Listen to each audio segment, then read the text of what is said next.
सभी को प्रणाम। हम पढ़ रहे हैं जन्म शताब्दी पुस्तक माला 34 भगवान की पूंजी में हिस्सेदार बने। आइए एक गायत्री मंत्र के साथ गुरु चरणों को हृदय में धारण करते हुए स्वाध्याय को आगे बढ़ाएं। ओम भूर्भुवः स्वः तत्सवितुर्वरेण्यं भर्गो देवस्य धीमहि धियो यो नः प्रचोदयात्। पिछले स्वाध्याय में गुरुदेव ने हमें समझाया कि हमें प्रसुप्ति से जागृति की ओर बढ़ना है, अर्थात अब हम सो गए, बहुत सो गए, अब जागने का समय है। हमें भगवान से साझेदारी करने की आवश्यकता है। एक हाथ गुरु का पकड़ लो और एक अपना स्वयं का चलेगा, तो 75% तो भगवान का होगा, 25% हम हाँ बोल दें अर्जुन के जैसे कि हम करने को तैयार हैं।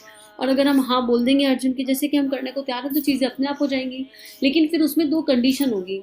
जो भगवान हमें दे रहा है उसका इन्वेस्टमेंट उसी जगह होना चाहिए जिस काम के लिए वो मिला है। तो हमको ये मनुष्य जीवन श्रेष्ठ कर्म करने के लिए मिला है। अगर हम श्रेष्ठ कर्म नहीं करेंगे तो दिवालिया हो जाएंगे, सीधी सी बात है। और इस राह पे कोई शॉर्टकट नहीं है, इसको गुरुदेव आगे समझा रहे हैं। इसके लिए क्या करना होगा, किसके लिए? भगवान जो दे रहा है उसका सक्रिय लाभ उठाने के लिए, भगवान की शक्ति का लाभ उठाने के लिए, भगवान का प्यार पाने के लिए। दूसरे लोग तो भगवान के साथ मखौल करते हैं, दिल लगी बाजी करते हैं। दिल लगी बाजी क्या होती है? वह यह होती है जैसे लाठी से थन छूना। कोई एक दिल लगी बाज था, उसने गाय का दूध पीने के लिए क्या किया, पोले बांस की एक नलकी ली और गाय के थन से लगाई और हुक्के के तरीके से दूर से ही दूध पीने लगा। एक ने पूछा, महाशय जी यह क्या कर रहे हैं आप? लाठी से गाय का दूध पी रहे हैं? नहीं साहब, लाठी से छूकर दूध नहीं पिया जा सकता। तो कैसे पिया जा सकता है? पहले आप गाय को पालिए, उसे घास खिलाइए, चारा खिलाइए। तो क्या गाय को भी चारा खिलाना पड़ेगा, दाना खिलाना पड़ेगा, पानी भी पिलाना पड़ेगा, रखवाली भी करनी पड़ेगी और गाय को धोना भी पड़ेगा? हाँ। नहीं साहब, अगर इतना झगड़ा है तो हम यह सब नहीं कर सकते। तो बेटे गाय का दूध नसीब नहीं हो सकता। नहीं साहब, मैंने तो यह सुना था कि लाठी लीजिए, उसकी नलकी को थनों में लगा दीजिए और चूस लीजिए। इसके अतिरिक्त आपको कुछ और नहीं करना, ना घास देनी, ना चारा देना, ना पानी पिलाना, कुछ नहीं करना। क्या मतलब है इसका? इसका मतलब है कि माला घुमाइए और दूध पी जाइए। माला माने लाठी, लाठी गाय के थन से लगाइए और चूसते चले जाइए, बस हो जाइए माला माल, हो जाइए धन्य। आपको यही तो बताया गया था, 11 माला जीपे, देवी को प्रसन्न कर लीजिए, हनुमान जी को प्रसन्न कर लीजिए, गणेश जी को प्रसन्न कर लीजिए, इन सबको प्रसन्न कर लीजिए और हनुमान चालीसा का पाठ कर लीजिए, चावल धूप दीप नैवेद्य चढ़ा दीजिए। यही तो आपको बताया गया था ना? हाँ साहब, तो सारी दुनिया पागल है तो मैं भी पागल हूँ? हाँ बेटे, यह सारी दुनिया पागल है, यह भगवान को अहमक समझती है। गुरुदेव कितने अच्छे एग्जाम्पल लाते हैं कि कोई शॉर्टकट नहीं है इस राह का। अगर हम सोचें कि मात्र कर्मकांड करने से, माला जपने से चीजें हो जाएंगी, ना उसमें भाव मिला होगा, ना विचार और ना कर्म मिले होंगे। सुबह माला जपेंगे, उसके बाद दिन पूरा वेस्ट करेंगे। कहाँ निकाल रहे हैं ये आइडिया ही नहीं है कि कहाँ वेस्ट कर रहे हैं। चुगली करेंगे, इसकी बुराई करेंगे, उसकी बुराई करेंगे। इनर ट्रांसफॉर्मेशन का, प्रतिभा के जागरण का, आत्म परिष्कार का, आत्म कल्याण का कोई रास्ता ही नहीं है, कोई कर्म ही नहीं है, तो उससे कुछ नहीं होने वाला। तो गुरुदेव ने इतना अच्छा एग्जाम्पल दिया है गाय का और लाठी का, कि लाठी लगा ली और सोच रहे दूध मिल जाएगा। तो अगर इस शरीर को भी चलाना है तो उसको पोषण देना पड़ता है कि नहीं देना पड़ता? जिस भी चीज से कुछ काम लेना पड़ता है उससे उसको कुछ पोषण देना ही पड़ता है। तो गुरुदेव यहाँ यही कह रहे हैं कि ऐसे नहीं हो सकता कि भगवान जी मंदिर चले गए, चावल धूप चला लिया, नैवेद्य चढ़ा दिया और भगवान जी प्रसन्न हो गए। हम भगवान को अगर पागल समझ रहे हैं, बेवकूफ समझ रहे हैं, अहमक समझ रहे हैं, जड़मती समझ रहे हैं, मूर्ख समझ रहे हैं। अहमक का मतलब होता है पागल, मूर्ख। तो ऐसा नहीं है। भगवान को सब पता है कि किसकी चेतना कहाँ है, किसका भाव कैसा है, किसमें कौन सी शक्ति छुपी है। तो अहमक माने, और अहमक कौन होता है? अहमक वो आदमी होता है जो केवल चापलूसी के आधार पर चलता है और छोटे मोटे उपहार दे दो तो खुश हो जाता है। तो भगवान बहुत समझदार है, श्रेष्ठ गुणों का समुच्चय है भगवान। श्रेष्ठ गुणों के समुच्चय को हम ऐसे बहला सकते हैं क्या? हम भगवान को समझते हैं कि भगवान हमारे छोटे मोटे लॉलीपॉप टॉफी से बहल जाएगा, लेकिन भगवान समझदार है, बहुत जिम्मेदार है, पूरे ब्रह्मांड को चला रहे हैं। उन्होंने कायदे कानून बनाए, नियम बनाए, मर्यादाएं बनाई। तो ये कैसे हो सकता है कि हमारी छोटी मोटी चापलूसी के बूते हम भगवान को धूप बत्ती अगरबत्ती चढ़ाकर हम भगवान को पागल बना लें? हमें भगवान की पूंजी में हिस्सेदारी करनी है। कैसे करनी है वो गुरुदेव के जीवन से देख सकते हैं। मैंने अपने गुरुदेव से कहा कि आप ही बताइए कि मुझे क्या करना पड़ेगा भगवान की पूंजी में हिस्सेदारी करने के लिए। उन्होंने कहा कि भगवान को अपनी जिंदगी की तिजारत में हिस्सेदार बना लीजिए। मैंने भगवान को अपनी जिंदगी की तिजारत में हिस्सेदार बनाया। कैसे? जैसे कि बैंक में वह आदमी हिस्सेदार हो जाता है जो बैंक की पूंजी में अपना हिस्सा लगाता हुआ चला जाता है। मैंने भी भगवान के बैंक में अपनी पूंजी लगानी शुरू कर दी और भगवान ने भी अपनी पूंजी देना स्वीकार कर लिया। पहले ही दिन से भगवान की पूंजी मुझे मिलती हुई चली गई। जिस काम के लिए दरखास्त दी थी कि मुझे अमुक काम के लिए आपकी पूंजी की जरूरत है, उसी काम के लिए मैंने खर्च किया। भगवान की कृपा, भगवान का अनुग्रह, भगवान का प्यार, मैंने अपने लिए खर्च नहीं किया। मुझे उसकी क्या जरूरत थी? बेटे, हमारा मुट्ठी भर पेट है, सो मुट्ठी भर अनाज से हम 6 इंच के पेट को भर सकते हैं। इसमें भगवान की सहायता की कतई आवश्यकता नहीं। लेकिन हमारी हवस बढ़ी हुई है, उसको कोई पूरा नहीं कर सकता। रावण की हवस पूरी ना हो सकी, कंस की हवस पूरी ना हो सकी, हिरण्यकश्यपु की हवस पूरी ना हो सकी, सिकंदर की हवस पूरी ना हो सकी।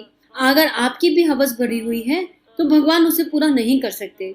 अगर वह इस मिट्टी में स्वयं भी गिरे तो भी आपकी हवस को पूर्ण नहीं कर सकते। अब गुरुदेव कितनी सुंदर बात यहाँ बता रहे हैं कि नीड और ग्रीड और रिक्वायरमेंट और लग्जरी का अंतर हम लोगों को समझना पड़ेगा। अगर भगवान ने हमें जन्म दिया है तो 2 रोटी का इंतजाम उसने ऑलरेडी कर रखा है, उसके लिए एफर्ट डालने की जरूरत नहीं है, भगवान के आगे गिड़गिड़ाने की जरूरत नहीं है। इतना पुरुषार्थ, इतनी सामर्थ्य उसने दी है कि अपने पेट का, अपना लालन पालन, अपने पेट का पोषण कर सके। लेकिन हमारा इससे पूरा तो नहीं पड़ता ना। हमको तो संग्रह करना है, हमको तो और चाहिए और क्यों चाहिए वो भी नहीं पता। हम सोचते हैं उस और चाहिए से हमको खुशी मिलेगी, पर एक्चुअली खुशी भी प्राप्त नहीं होती।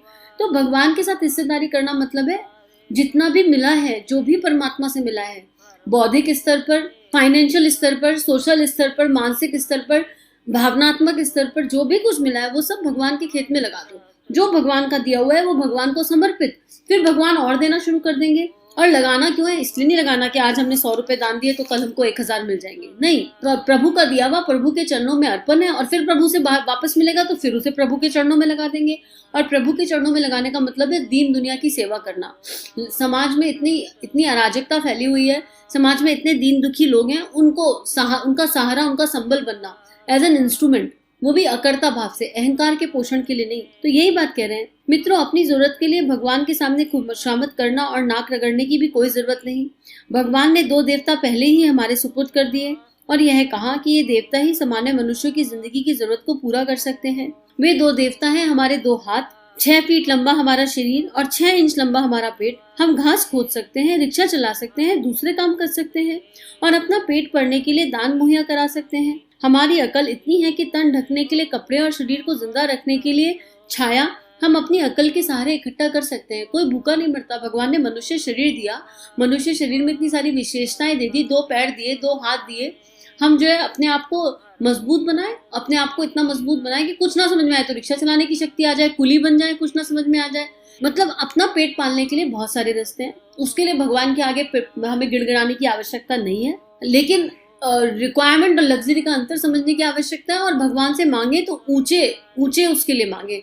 हमारे जो दृष्टिकोण होना चाहिए, हमारी जो भावनाएं होनी चाहिए वो ऊंची होनी चाहिए। अनाज पैदा, भगवान ने हमें इतनी अकल दी है जिसके सहारे हम अनाज पैदा कर सकते हैं। इसके लिए भगवान से क्या कहना? नहीं साहब, भगवान से दौलत मांगेंगे, संपत्ति मांगेंगे। आप दौलत क्यों मांगेंगे? किस काम के लिए मांगेंगे?